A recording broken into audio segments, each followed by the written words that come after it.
Hi, my name is Gareth, and in this video we're going to take a look at natural processed coffees.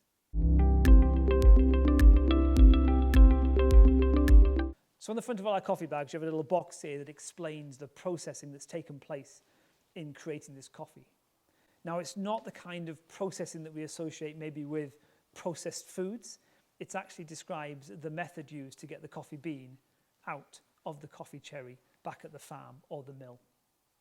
And the processing method chosen has a profound impact on the character and flavour of the coffee you're going to be drinking. There are various methods available, and increasingly farms are becoming very experimental with their processing in an effort to bring something different and new to the marketplace. Natural processing is simply drying the whole cherry in the sun over a couple of weeks. And during that period of drying, a lot of the character of the cherry is imparted on the coffee bean inside. So what you're going to experience from a natural processed coffee is a very fruit-forward cup. It's going to have berry-like flavours to it. So think strawberries, think blueberries. You're also going to get a heightened sweetness in the cup.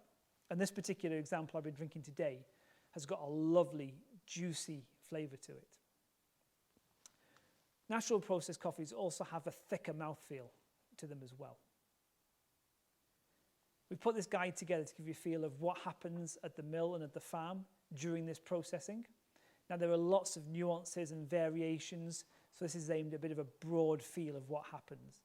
And if you've never tried a natural processed coffee, I can thoroughly recommend you grab a bag and have a go.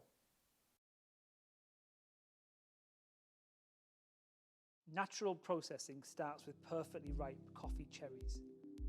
In many instances, the cherries will be hand harvested to make sure only ripe fruit is selected. Even then, the cherries will go through multiple rounds of sorting throughout the process. The cherries will now be dried in the sun over a period of a couple of weeks. Some mills spread the cherries out onto large patios where the drying takes place. The cherries will be raked throughout the day to ensure even drying, and they might be collected together covered overnight. Patios might also be carefully located to ensure they are in the shade during the hotter parts of the day. Other mills will use raised beds which promote airflow for even drying. The coffee cherries will still be turned frequently, and the height of the beds make it easy to sort the coffees and to remove any defects. The beds will often be covered to protect the cherries from the hottest part of the day and any rain which might fall. Once dried, the cherries will be much darker in colour, almost prune-like in appearance.